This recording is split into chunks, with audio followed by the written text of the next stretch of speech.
முத்து மேலே எந்த தப்பும் இல்லை அப்படின்றத அருண்குமார் புரிஞ்சுக்கிடணும் அப்படின்னு சொல்லி யாரெல்லாம் நினைக்கிறீங்களோ அவங்களாம் நம்ம கலெக்ட் பண்ணிக்கோங்க. ஆமாங்க, இது சிட்டியோட சதி. முழுக்க முழுக்க நம்ம முத்துவை பழிவாங்கணும் அப்படின்றதுக்காக சிட்டி பார்த்த வேலை தான் இது. இதை அருண்குமார் புரிஞ்சுக்கிடுவாரா, இல்லை அப்படின்னா வழக்கம் போல் முத்து குடிச்சிட்டு வந்து தான் இடிச்சிருக்கான் அப்படின்னு சொல்லி பிரச்சனை பண்ணுவாரா அப்படின்றது நாளைக்கு எபிசோட்ல தெரியும்.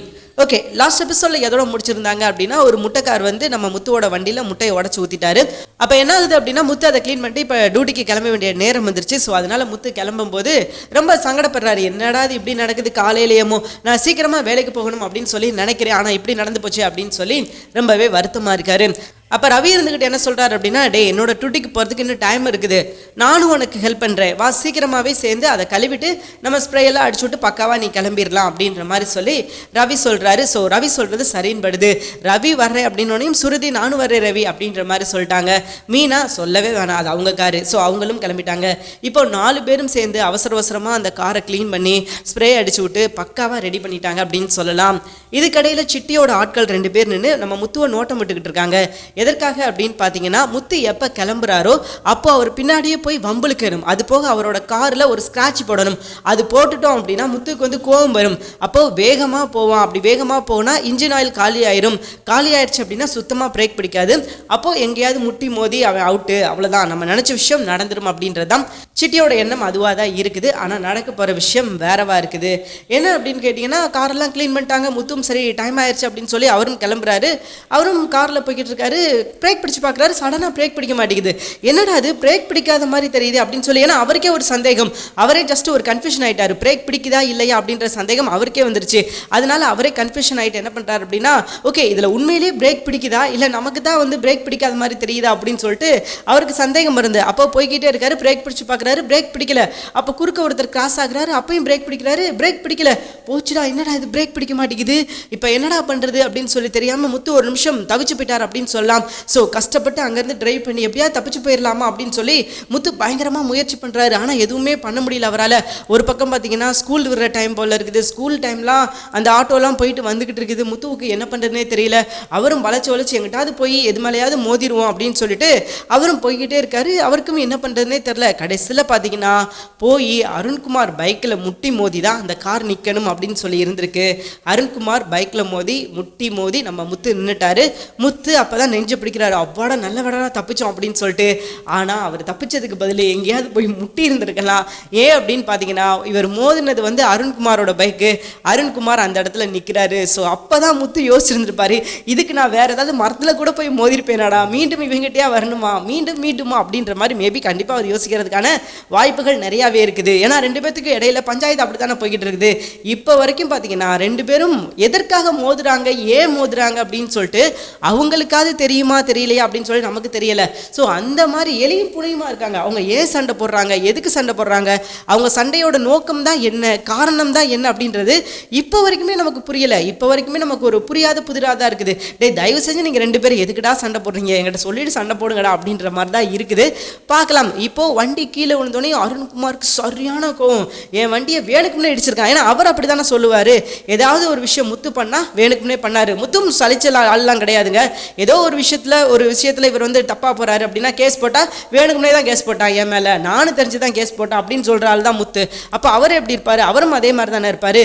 அப்போ கேட்குறாரு, வேணுக்குனே வந்து மோதினியாடா, என்னை பழி வாங்க முடியல, என்னை ஏற்றணும் அப்படின்னு நினச்சிருக்கேன், என்னை ஏற்ற முடியல அப்படின்னு சொல்லிட்டு காரை வந்து என்னோட பைக்கை வந்து நீ ஏற்றிருக்க அப்படின்னு சொல்லி ஆர்குமெண்ட் பண்ணுறாரு.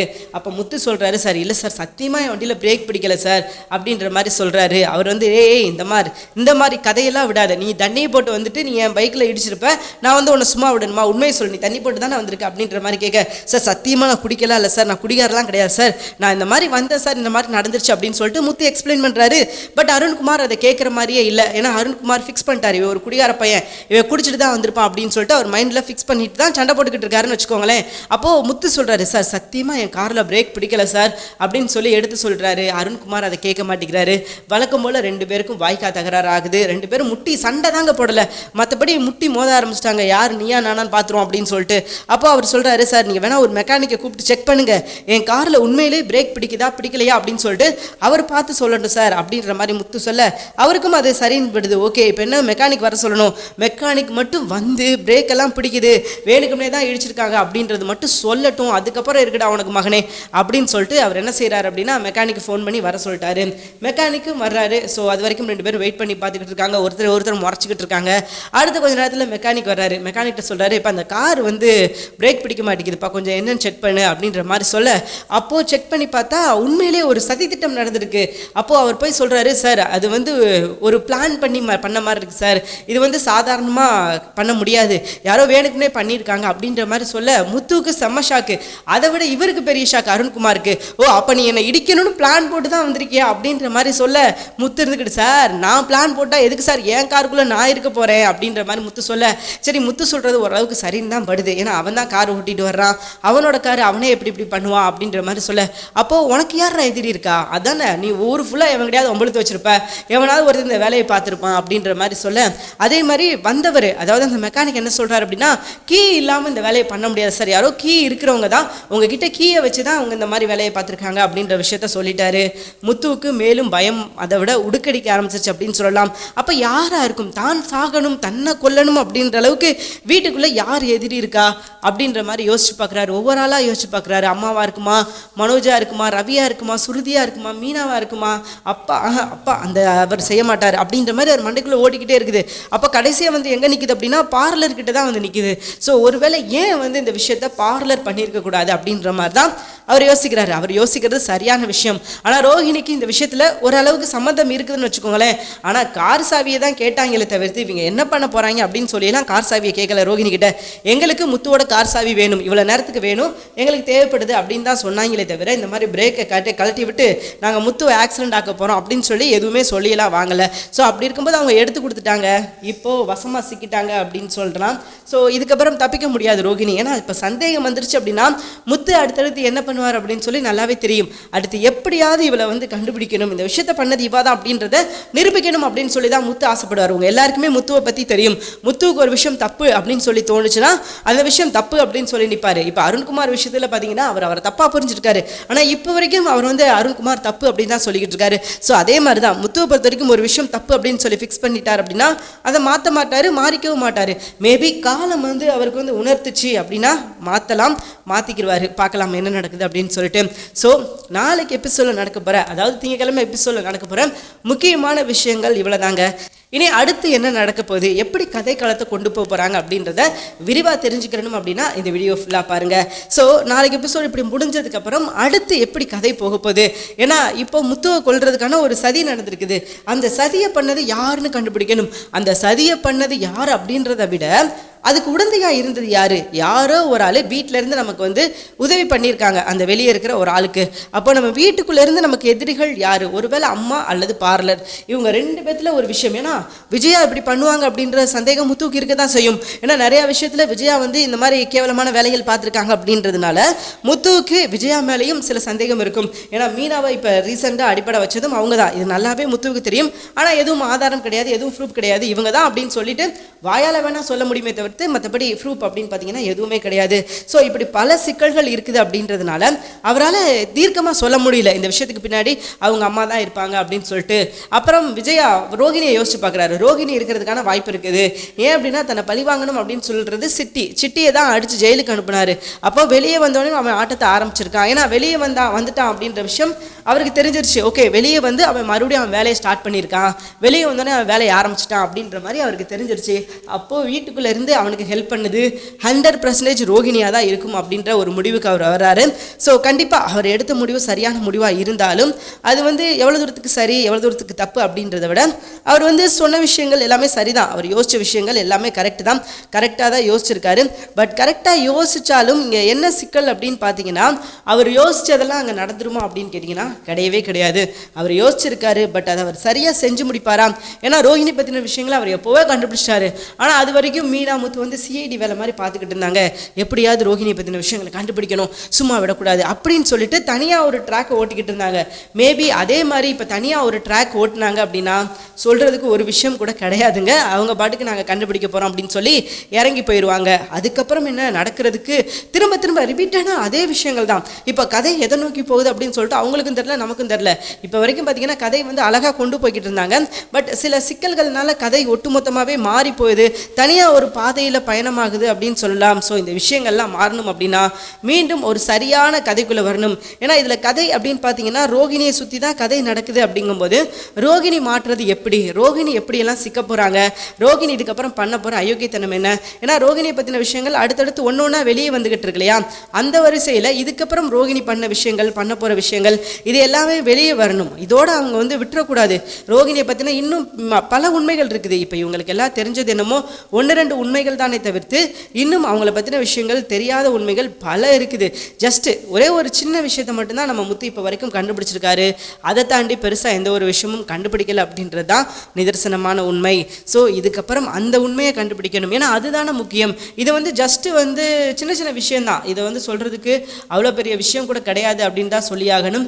இது வந்து ஜஸ்ட்டு பேசிக் தான். இன்னும் கண்டுபிடிக்க வேண்டிய விஷயம் எக்கச்சக்கம் இருக்குது அப்படின்றது தான் நிதர்சனமான உண்மை. ஸோ நிச்சயமாக அடுத்தடுத்து முத்து கண்டுபிடிப்பார் அப்படின்றதுல எந்த ஒரு மாற்று கருத்தும் கிடையாது. இனி பார்த்தீங்கன்னா அடுத்தடுத்த எபிசோடு இன்னும் இதுக்கப்புறம் கொஞ்சம் ஸ்பீடாக தான் போகும். ஏன்னா இப்போ வரைக்கும் பார்த்தீங்கன்னா ரோகிணி மாட்டினதுக்கப்புறம் சொல்கிற மாதிரி எந்த ஒரு விஷயமும் நடக்கலை. இதுக்கப்புறம் மேபி நடக்கிறதுக்கான வாய்ப்புகள் ரொம்ப அதிகமாக இருக்குது. ஏன்னா இதுக்கப்புறம் தாங்க ஆட்டமே ஆரம்பிக்க போகுது அப்படின்னு சொல்லலாம். இதுக்கப்புறம் இவனை நம்ம சும்மா விடக்கூடாது அப்படின்னு சொல்லிட்டு கிளம்பிறங்க போகிறாரு. இது போல நாள் வரைக்கும் பெருசாக ஒன்றும் இன்வால்வ் ஆகலை. ஆனால் இது வரைக்கும் சும்மாவே விடமாட்டார். இதுக்கப்புறம் முத்து வந்து தன்னோட உயிருக்கு ஆபத்து ஏற்படுத்தணும் அப்படின்ற அளவுக்கு வந்துட்டாங்க. அப்படிங்கும்போது முத்து இதுக்கப்புறமும் பொறுமையாக இருந்தார் அப்படின்னா கண்டிப்பாக அவரால் எதுவுமே பண்ண முடியாது. அவர் நிம்மதியாக வாழ முடியாது. ஏன்னா எப்போ என்ன பிரச்சனை பண்ணுவாங்க, எப்போ என்ன செய்வாங்க அப்படின்றது அவருக்கே தெரியாது. ஏன்னா அவராலையும் கண்டுபிடிக்க முடியாது. ஸோ அவரும் கடைசி வரைக்கும் இவங்க என்னடா பண்ணுவாங்க அப்படின்னு சொல்லிட்டு ஓடிக்கிட்டு இருக்க வேண்டியதான். கடைசி வரைக்கும் அவங்க என்ன பண்ணுறாங்க அப்படின்றது இப்போ வரைக்கும் தெரியாது. இவரும் பார்த்திங்கன்னா பின்னாடியே ஓடுவார். ஸோ கடைசியாக பார்த்திங்கன்னா யார் என்ன அப்படின்றத தான் கண்டுபிடிப்பாங்க அப்படின்றது தான் நிதர்சனமான உண்மை. ஸோ சூப்பருங்க. இதுக்கப்புறம் இனி அடுத்தடுத்து எபிசோட்ஸ்லாம் செம்மையாக இருக்கும் அப்படின்றதுல எந்த ஒரு மாற்று கருத்தும் கிடையாது. ஆனால் இது அவ்வளோ சீக்கிரமாக போகுமா, முடியுமா அப்படின்னு கேட்டிங்கன்னா கண்டிப்பாக அவ்வளோ சீக்கிரமாக முடியும். ஸோ இது எப்படியோங்க அடுத்தடுத்து தரமான சம்பவம் அப்படின்னு சொன்னால் அது நிதர்சனமாகாது. ஏன்னா அடுத்தடுத்து பார்த்திங்கன்னா இனி பயங்கர ட்விஸ்ட் இருக்குது. ஸோ இனி நம்ம எதிர்பார்க்காத விஷயங்கள்லாம் சூப்பராக இருக்குது அப்படின்னு சொல்லலாம். ஸோ பார்ப்போம் முத்து வந்து எப்படி இந்த கதையை கொண்டு போகிறாரு. ஸோ இதுக்கப்புறம் அவர் என்ன பண்ண போகிறாரு, எப்படி ரோகிணி தான் உண்மையான குற்றவாளி, ரோகிணி தான் எல்லா விஷயத்தையும் பண்ணிக்கிட்டு இருக்காங்க, எல்லாமே ரோகிணியோட பிளான் தான் அப்படின்றத எப்படி கண்டுபிடிக்க போகிறாரு. ஏன்னா அதுதானே முக்கியம். இப்போ வரைக்கும் பார்த்தீங்கன்னா ரோகிணி தான் எல்லா விஷயம் பண்ணிக்கிட்டு இருக்காங்க அப்படின்றது நல்லாவே தெரியும். ஆனால் அதை நிரூபிக்கிறதுக்கு இவங்ககிட்ட ஆதாரம், ஏன்னா சந்தேகமே பட மாட்டேங்கிறாங்கங்க. அதுதாங்க பிரச்சனை. ரோகிணி மேலே துளியளவு கூட சந்தேகப்பட மாட்டேங்கிறாங்க. ரோகிணியை இப்படி பண்ணியிருக்க மாட்டாங்க, ரோகிணியை அப்படி பண்ணியிருக்க மாட்டாங்க அப்படின்ற ஒரு தாட்டுக்குள்ளே யாரும் போக மாட்டேங்கிறாங்க. அதுதான் பிரச்சனை. ஸோ ரோகிணி ஏன் இப்படி பண்ணியிருக்கக்கூடாது அப்படின்னு சொல்லி முத்து யோசிக்கிறாரு. ஆனால் அவர் யோசிக்கிறது பிரச்சனை கிடையாதுங்க. ஆனால் அதை விட்டுட்டு அவர் வந்து அடுத்த கட்டத்துக்கான நகர்வுக்கு அவர் வந்து தயாராக மாட்டேங்கிறாரு. அடுத்து என்ன பண்ணணும், ஏது பண்ணணும், எப்படி இந்த பிரச்சனையை முடிவுக்கு கொண்டு வரணும், என்ன செஞ்சால் இந்த பிரச்சனை முடிவுக்கு வரும் அப்படின்றது அந்த ஒரு மைண்ட் செட்டுக்கு அவர் வரமாட்டேங்கிறாரு. ஆனால் அதை விட்டுட்டு தேவையாத விஷயத்தில் இன்வால்வ் ஆகி இப்போ பாருங்களேன், இந்த பிரச்சனையை வந்து பேசப்படும், பயங்கரமாக பேசுவார். அதுக்கப்புறம் வந்து ஆஃப் ஆயிடுவார். ஓகே முடிஞ்சு போச்சுப்பா கிளம்புங்க அப்படின்ற மாதிரி சொல்லி ஆஃப் ஆகிட்டு அடுத்த பிரச்சனையை பார்க்க போயிடுவார். இப்போ வரைக்கும் அதை தான் பண்ணிக்கிட்டு இருக்காரு. ஆனால் இந்த முறை இது நாள் வரைக்கும் போனது போட்டு ஸோ ஒன்றும் பிரச்சனை கிடையாது. ஆனால் இந்த முறையும் அதே விஷயத்த விட்டுட்டார் அப்படின்னா நிச்சயமாக இதுக்கப்புறம் எதுவுமே பண்ண முடியாது. அடுத்தடுத்து ரோகிணியால் இவங்க எல்லாருக்குமே பிரச்சனை வந்துக்கிட்டே தான் இருக்க போகுது. கடைசி வரைக்கும் சமாளிக்கணும், அந்த பிரச்சனையை சமாளிக்கணும், இந்த பிரச்சனையை சமாளிக்கணும், அதை முடிக்கணும், இதை முடிக்கணும் அப்படின்னு சொல்லிட்டு பிரச்சனை பின்னாடியே தான் ஓடிக்கிட்டு இருப்பாங்களே தவிர்த்து பிரச்சனையவே முடிக்க மாட்டாங்க. பிரச்சனை கடைசி வரைக்கும் பார்த்தீங்கன்னா அது பாட்டுக்கு போய்கிட்டு இருக்கும். அதுவும் தொல்லை இழுத்து தோல்ல போட்டு அப்படின்னு சொல்லுவாங்க பார்த்தீங்களா, அந்த மாதிரி தொல்லை இழுத்து தோலில் வச்சுட்டு ரோகிணியை கூடயே வச்சுட்டு தான் சுத்த போகிறாங்க. இவங்க கடைசி வரைக்கும் பிரச்சனையை முடிக்கிற மாதிரி தெரியல. அப்படி முடிக்கணும் அப்படின்னு நினச்சா கண்டிப்பாக ரோகிணி யார், அவளோட நோக்கம் என்ன, எதுக்காக இந்த விஷயங்கள் பண்ணுறா, அதான முக்கியம். எதுக்காக அவள் இந்த விஷயத்த பண்ணுறா, அவள் இந்த மாதிரி பண்ணுறா அப்படின்னா அதுக்கு பின்னாடி ஒரு ரீசன் இருக்குது, ஒரு காரணம் இருக்குது. காரணம் இல்லாமல் யாரும் அப்படி ஒரு விஷயத்த பண்ண மாட்டாங்க அப்படின்றது எல்லாருக்குமே நல்லா தெரியும். ஸோ அவளோட நோக்கம் தான் என்ன, அவளோட காரணம் என்ன, எதுக்காக இப்படி ஒரு விஷயத்த அவள் பண்ணணும் அப்படின்றத கண்டுபிடிக்கணும். ஸோ அதுதாங்க நமக்கு தேவை. அந்த விஷயத்தை மட்டும் அவர் கண்டுபிடிச்சிட்டார் அப்படின்னா இதுக்கப்புறம் சூப்பராக இருக்கும் அப்படின்னு சொல்லலாம். நம்ம எதிர்பார்க்காத விஷயங்கள், எதிர்பார்த்த விஷயங்கள் எல்லாமே நடக்கும். இவ்வளவு நாள் வரைக்கும் நம்ம என்ன விஷயத்துக்காக எதிர்பார்த்துக்கிட்டு இருந்தோமோ, ரோகிணி எப்படி மாட்டுவாங்க அப்படின்னு சொல்லி நம்ம எதிர்பார்த்துக்கிட்டு இருந்தோமோ அந்த விஷயம்லாம் நடக்கும் அப்படின்றதுல எந்த ஒரு மாற்று கருத்தும் கிடையாது. ஸோ இது இப்படி போக இன்னொரு பக்கம் பார்த்தீங்கன்னா அங்கிட்டு நம்ம சீதா பிரச்சனை தனி பிரச்சனையாக போய்கிட்டு இருக்கு போல. சீதா வந்து அவங்க 2 பேத்துக்குள்ள இப்போதைக்கு பெருசாக எந்த பிரச்சனையும் கிடையாது. பட் நம்ம முத்துவால் புதுசாக ஒரு பிரச்சனை வர்றதுக்கான வாய்ப்புகள் ரொம்ப அதிகமாக இருக்குது. ஏன் அப்படின்னு பார்த்தீங்கன்னா முத்து மீண்டும் மீண்டும் வந்து தெரிஞ்சு மோதுறாரோ இல்லை தெரியாமல் மோதுறாரோ அப்படின்னு சொல்லி தெரியல. ஸோ எங்கே சுற்றினாலும் போய் அருண்குமார் கிட்ட தான் நிற்கிறாரு, எங்கே சுற்றினாலும் போய் அவர் கூட தான் மோதுறாரு. எப்படினாலும் பார்த்தீங்கன்னா பிரச்சனை அவரை தேடி தான் வருது. அவர் என்ன நினைக்கிறார் அப்படின்னா இந்த பிரச்சனையை முடிச்சுக்கலாம் அப்படின்னு தான் நினைக்கிறாரு. ஆனாலும் அவரால் முடியலை. ஸோ பிரச்சனை வந்து சுற்றி சுற்றி அவரை தான் அடிக்குது. அவரும் பார்த்தீங்கன்னா எவ்வளோ சமாளித்து பார்க்குறாரு, ஆனால் இருந்தாலும் முடியலை. எப்படி முடியும்? ஏதாவது ஒரு நல்ல விஷயம் பண்ணால் முடியும். ஒருவேளை இவர் பொறுத்து போகணும், என்ன பண்ணலாம் அப்படின்னு சொல்லி யோசிக்கணும். ஆனால் அந்த மாதிரியெல்லாம் அவர் யோசிக்கிறதுக்கு தயாராகவே இல்லை. அவரை பொறுத்த வரைக்கும் அவர் சொல்கிற விஷயம் சரி அப்படின்னா அவர் சொல்கிற விஷயம் சரி அப்படின்னு சொல்லிட்டு அதிலேயே தான் நிற்கிறாரு. அதிலேயே நிற்கிற வர நிச்சயமாக இந்த பிரச்சனை முடிவுக்கு வராது அப்படின்றது தான் நிதர்சனமான உண்மை. அவர் புரிஞ்சுக்கிறணும் பிரச்சனை என்ன நடக்குது, தன்னை சுற்றி எப்படி பிரச்சனை போகுது அப்படின்றத அவர் புரிஞ்சுக்கிறணும். புரிஞ்சால் மட்டும்தான் இந்த பிரச்சனை மாறும். இல்லைனா இந்த பிரச்சனை மாறுறதுக்கான வாய்ப்பே கிடையாது அப்படின்றது தான் நிதர்சனமான உண்மை. ஸோ பார்க்கலாங்க, இதுக்கப்புறமாவது பிரச்சனை வந்து மாறுதா, இதுக்கப்புறமாவது பிரச்சனை வந்து வேற மாதிரி அவர் கொண்டு போறாரா அப்படின்னு சொல்லிட்டு இனி வர்ற எபிசோட்ல தெரியும். முத்து இதுக்கப்புறம் சூப்பர் அப்படின்னு சொல்லலாம். அண்ட் அடுத்து அவர் கண்டுபிடிக்க போற வேலை என்ன அப்படின்னு பார்த்தீங்கன்னா யார் குற்றவாளி, யார் தன்னோட இந்த நிலைமைக்கு காரணம் யாரு. ஏன்னா இது வந்து ஜஸ்ட் மிஸ், கொஞ்சம் தப்பி இருந்தாலும் அவரோட உயிருக்கே ஆபத்தாக இருக்கும். அவர் வந்து நேரம் வந்து ஆக்சிடென்ட் ஆகி ஆஸ்பத்திரியில் கிடக்கிறது கூட வாய்ப்புகள் இருக்குது. ஸோ அப்படி இருக்கிற ஒரு சுச்சுவேஷனில் இப்படி தனக்கு விஷயத்தை வந்து பண்ணது யாரு, தனக்கு இப்படி துரோகத்தை செஞ்சது யாரு அப்படின்றத அவர் கண்டுபிடிக்கணும். கண்டுபிடிக்காம அதோட விட்டுட்டு சரி அடுத்த பிரச்சனையை பார்ப்போம் அப்படின்னு சொல்லி கிளம்புனாருன்னா சொல்கிறதுக்கு ஒரு விஷயம் கூட கிடையாது. அவர் கடைசி வரைக்கும் இப்படியே தான் ஓடிக்கிட்டே இருக்கணும் பிரச்சனை பின்னாடி. அவரால் எந்த ஒரு பிரச்சனையும் சமாளிக்கவே முடியாது. ஸோ பொறுத்திருந்து தாங்க பார்க்கணும் நம்ம முத்து என்ன முடிவு எடுக்க போகிறாரு.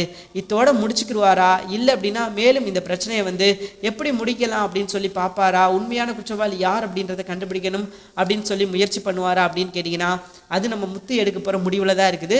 ஒரு வழியாக தப்பிச்சிட்டார் அப்படின்னு தான் சொல்லி ஆகணும். அண்ட் அவரும் நம்பிட்டார், யார் அருண்குமாரும் நம்பிட்டார். ஓகே, ஏன்னா மெக்கானிக்கை செக் பண்ணி சொல்கிறாரு, ஆமாம் சார் யாரோ பிளான் பண்ணி தான் கட் பண்ணியிருக்காங்க, இது வந்து இவங்களாம் கட் பண்ண மாதிரி தெரியல, யாரோ இவரை பழி வாங்கணும் அப்படின்றதுக்காக கட் பண்ணியிருக்காங்க சார், அதுதான் உண்மை அப்படின்ற மாதிரி சொல்ல ஓகே அப்படியா முத்து அப்படின்ற மாதிரி சொல்லி அவர் மன்னிச்சுட்டாரு. ஸோ இப்போவாவது புரிஞ்சுக்கிறணும். ஏன்னா இவர் நினச்சிருந்தார் அப்படின்னா குடிச்சிட்டு வந்திருக்கான் அப்படின்னு சொல்லி என்ன கேஸ் வேணா போட்டு இவர் என்ன வேணா பண்ணியிருந்திருக்கணும். ஆனால் பார்த்தீங்கன்னா அவர் அந்த மாதிரி பண்ணலை. ஸோ அதுக்கு பதில் என்ன பண்ணிட்டார் அப்படின்னா ஓகேப்பா இந்த ஒரு தடவை நான் உன்னை மன்னிச்சு விட்றேன், ஏன்னா மெக்கானிக்கே சொல்கிறாரு நீ குடிக்காம தான் வந்திருக்க அண்ட் இது யாரோ பண்ண சதி அப்படின்னு சொல்லிட்டு, ஸோ அது யார் என்ன ஏது அப்படின்றத கண்டுபிடிக்கிற வழியை பாரு அப்படின்ற மாதிரி சொல்கிறாரு. ஸோ முத்துவும் சரிங்க சார் ரொம்ப நன்றி அப்படின்ற மாதிரி சொல்லி கிளம்புறாரு. ஸோ 2 பேருக்கு இடையில இருந்த பிரச்சனை ஓரளவுக்கு ரொம்ப முழுசாக முடிஞ்சிருச்சு அப்படின்னு சொல்ல முடியாது, ஓரளவுக்கு முடிவுக்கு வந்திருக்கு அப்படின்னு சொல்லலாம். பட் இது வந்து இதோட முடிஞ்சிருமா அப்படின்னு கேட்டிங்கன்னா நோ சான்ஸ். இது வந்து இதோட முடியாது, இது மேலும் வந்து பல பிரச்சனைகளை ஏற்படுத்தும் அப்படின்றது எல்லாருக்குமே நல்லா தெரியும். அடுத்து வந்து இதை வந்து எப்படியெல்லாம் மாறும் அப்படின்னு நினைக்கிறீங்க? கல்யாணத்தில் வந்து பயங்கர பிரச்சனை வரும். அதாவது சீதாவுக்கு கல்யாணம் அப்படின்ற ஒரு விஷயம் ஏற்பாடு பண்ணுறாங்க அப்படின்னா அதில் இது வந்து எவ்வளோ பெரிய தாக்கத்தை ஏற்படுத்தும். சீதா வந்து கண்டிப்பாக இவர் இப்படி ஒரு விஷயத்த சொன்னால் நம்ம முத்து ஏற்றுக்கவே மாட்டார். என்னது நீ இவனை தான் விரும்பியாச்சு, இவன் சொல்லியிருந்தனா நான் சொல்லியிருக்கவே மாட்டேன், நான் ஒத்துருக்கவே மாட்டேன் அப்படின்ற மாதிரி தான் முத்து சொல்லுவார். ஏன்னா முத்து வந்து ஒரு பாயிண்ட் ஆஃப் வியூலேருந்து தான் பார்த்துட்டாரு. இப்போ வரைக்கும் பார்த்தீங்கன்னா அவர் வந்து ஒரே ஒரு விஷயத்தை மட்டும்தான் நோட் பண்ணிக்கிட்டு இருக்காரே தவிர்த்து அதை தாண்டி அவர் வந்து எந்த ஒரு விஷயமும் பண்ணலை. ஸோ இதுக்கப்புறமாவது முத்து திருந்தணும், முத்து மாறணும் அப்படின்றது நம்மளோட ஆசை. மாறினார் அப்படின்னா ரொம்பவே நல்லா இருக்கும். இல்லை அப்படின்னா கடைசி வரைக்கும் பார்த்தீங்கன்னா இது வந்து ஒரு தனி பிரச்சனை, 2 பேருக்கு இடையில அது ஒரு பெரிய பிரிவினை ஏற்படுத்திடும் அப்படின்றதுல எந்த ஒரு மாற்று கருத்தும் கிடையாது. ஏன்னா 2 பேரும் பார்த்தீங்கன்னா சண்டை போட்டுருவாங்க. எப்போ பார்த்தாலும் சண்டை போட்டுக்கிட்டு இருந்தா எப்படி, கடைசி வரைக்கும் சண்டை போட்டுக்கிட்டு இருக்கிற மாதிரி சுச்சுவேஷன் வந்துடும். ஸோ அந்த மாதிரி வரக்கூடாது அப்படின்றது நம்மளோட ஆசை. ஏன்னா கடைசி வரைக்கும் 2 பேரும் ஒற்றுமையாக இருக்கணும். இவங்க எப்படி ஒற்றுமையாக இருக்காங்களோ அதே மாதிரி அவரும் ஒற்றுமையாக இருக்கணும், அவரும் பார்த்தீங்கன்னா சந்தோஷமாக இருக்கணும் இவங்க கூட அப்படின்றது தான் நம்மளோட ஆசை. சந்தோஷமாக இருப்பார் அப்படின்ற நம்பிக்கை இருக்குது. ஆனால் இதுக்கிடையில் நடக்கிற பிரச்சனைகள்லாம் பார்த்தா அப்படி தெரியலை. ஸோ அங்கே சுற்றி இங்கே சுற்றி எல்லா பிரச்சனைகளும் பார்த்தீங்கன்னா இவரை நோக்கி தான். அது திட்டம் போட்டு வருதா இல்லை தெரிஞ்சு வருதா தெரியாமல் வருதா அப்படின்னே தெரியல. எல்லாமே இவரை நோக்கி தான் வருது அப்படின்றதாங்க நிதர்சனமான உண்மை. எங்கே சுற்றினாலும் பார்த்தீங்கன்னா பிரச்சனை வந்து இவரை நோக்கி தான் ஆட்டோமேட்டிக்காக வரும். இவர் ஒரு பக்கம் போவார், பிரச்சனை ஒரு பக்கம் இவரை தேடி வரும். ஸோ அந்த மாதிரி தான் இப்போ வரைக்கும் நடந்துக்கிட்டு இருக்கு. இவர் பல விஷயத்தில் வந்து தப்பிக்கலாம் அப்படின்னு சொல்லி முயற்சியெல்லாம் பண்ணுறாரு. ஆனால் அந்த மாதிரி எதுவுமே நடக்கலை. அவர் பண்ணுற முயற்சிகள் எல்லாமே கடைசியில் வந்து தோற்று தான் போகுது அப்படின்றது தான் நிதர்சனமான உண்மை. ஸோ இதுக்கப்புறம் அது நடக்காது அப்படின்றது பொறுத்திருந்து தான் பார்க்கணும். ஏன்னா இதுக்கப்புறம் மீண்டும் மீண்டும் அதே விஷயம் நடந்துச்சு அப்படின்னா நல்லா இருக்காது அப்படின்றதா நிதர்சனமான உண்மை. ஸோ இதுக்கப்புறம் ரோகிணி யார், என்னென்ன விஷயங்கள் பண்ணிக்கிட்டு இருக்காங்க, அவங்களோட நோக்கம் தான் என்ன, எதுக்காக, ஏன்னா அவங்க காரணம் இல்லாமல் இப்படி ஒரு விஷயம் பண்ண மாட்டாங்க. சிட்டி கூட சேர்ந்து முத்துவுக்கு இவ்வளோ பெரிய ஆபத்தை ஏற்படுத்துகிறாங்க அப்படின்னா அது தெரியாமலாம் பண்ண மாட்டாங்க, நல்லா தெரிஞ்சே தான் பண்ணுவாங்க அப்படின்றத முத்துவும் சரி மீனாவும் சரி புரிஞ்சுக்கிடணும். இதுக்கப்புறம் ரோகிணி விஷயத்தில் இறக்கப்படக்கூடாது. ஏன்னா இப்போ வரைக்கும் ரோகிணி விஷயத்தில் அவங்க இறக்கப்பட்டு தான் எல்லா தப்பும் பண்ணிக்கிட்டு இருக்காங்க. இப்போ வரைக்கும் அவங்க பண்ணுற விஷயங்கள்லாம் ரோகிணி பாவம் அப்படின்னு சொல்லி இறக்கப்பட்டு எல்லா தப்பையும் பண்ணிக்கிட்டு இருக்காங்க. ரோகிணியை மன்னிச்சு விட்டுருவோம், இந்த முறை வேண்டாம், அடுத்த முறை வேண்டாம், இதுக்கப்புறம் பார்த்துக்குறோம், அப்புறம் பார்த்துக்குறோம் அப்படின்னு சொல்லிட்டு. ஸோ இது வந்து ரோகிணி தனக்கு சாதகமாக பயன்படுத்திக்கிறாங்க. அப்போவே வந்து இவளை வந்து சும்மா விடக்கூடாது, இவளுக்கு நம்ம வந்து ஏதாவது ஒரு பாடம் கற்றுக் கொடுக்கணும் அப்படின்னு சொல்லி அவங்க நினச்சிருந்தாங்க அப்படின்னா நல்லா இருந்திருக்கும். ஏன்னா அப்போ தானே தெரியும் இவங்களோட லட்சணம் என்னென்ன அப்படின்னு சொல்லிட்டு. ஸோ அதை வந்து இவங்க செய்யலை. இவங்களோட லட்சணம் எதுதான் அப்படின்றத எல்லாருக்கிட்டையும் போட்டு காமிச்சா தானே தெரியும் ரோகிணி எப்படிப்பட்டவங்க அப்படின்னு சொல்லிட்டு. பட் அதை வந்து செய்யலை யாருமே. அதுதான் இங்கே பிரச்சனை. அதை தான் நம்ம முத்து முதல்ல செஞ்சுருக்கணும். ரோகிணி யார், என்னென்ன சேட்டை பண்ணிக்கிட்டு இருக்கா, அவளோட நோக்கம் என்ன அப்படின்றத எல்லாருக்கும் வெளிச்சம் போட்டு காமிச்சிருந்துருக்கணும். ஆனால் அந்த நல்ல விஷயத்தை மட்டும் நம்ம முத்து செய்யலை. அதை தவிர்த்து மித்த எல்லா விஷயமும், ஏன்னா இப்போ மனோஜ் கிட்ட வந்து பேசாமல் இருக்கிறாங்க மனோஜ் ரோகிணி கிட்ட பேசாமல் இருக்கிறாரு அப்படிங்கும்போது கூட இவர் தான் வந்து நிற்கிறாரு. ஸோ நம்ம ஹெல்ப் பண்ணுவோம், நம்மளால் முடிஞ்ச விஷயத்த பண்ணுவோம் அப்படின்னு சொல்லி வந்து நிற்கிறாரே தவிர்த்து மற்றபடி வந்து வேண்டாம் அப்படின்னு சொல்லி அவர் விடலை. ஸோ ரோகிணியாக தான், என்னதான் ரோகிணி நமக்கு எதிரியாகவே இருந்தாலும் இது வந்து அம்மா பண்ணுறது தப்பு, அம்மா செய்கிறது வந்து தவறான விஷயம். ஸோ அம்மா பக்கம் நம்ம நிற்கக்கூடாது அப்படின்றத முடிவு பண்ணி தான் முத்து நம்ம ரோகிணிக்காக சப்போர்ட் பண்ணி பேசிக்கிட்டு இருக்காரு. ஆனால் அது கூட இந்த ரோகிணி போட்டவளுக்கு தெரியாமல் முத்துவை எப்படி பழி வாங்கலாம், எங்கே பழி வாங்கலாம் அப்படின்னு சொல்லிட்டு ஒரு வன்மத்தை கக்கிக்கிட்டு இருக்கா. இதுக்கப்புறம் வந்து அதே விஷயத்தை அவள் பண்ண தான் போகிறா. அதனால் நம்ம முத்து தான் தெளிவாக இருக்கணும். இதுக்கப்புறம் ரோகிணி விஷயத்தில் வந்து அவங்க ரொம்ப கேர்ஃபுல்லாக இருந்தால் தான் அது அவங்களுக்கு நல்லது. இல்லை நான் கேர்ஃபுல்லாக இருக்க மாட்டேன்ப்பா, நான் இப்படி தான் இருப்பேன் அப்படின்னு சொல்லா கஷ்டப்பட்டு கடைசி வரைக்கும் வந்து அசிங்கப்படணும், வெக்கப்படணும், வேதனைப்படணும், துக்கப்படணும், எண்ணப்பட்டும் வந்து முத்துவுக்கு ஒரு நல்ல விஷயமே நடக்காது. கடைசி வரைக்கும் பார்த்தீங்கன்னா இப்படி தான் இருக்கணும். ஏன்னா வேறு வழியே கிடையாது முத்துவுக்கு.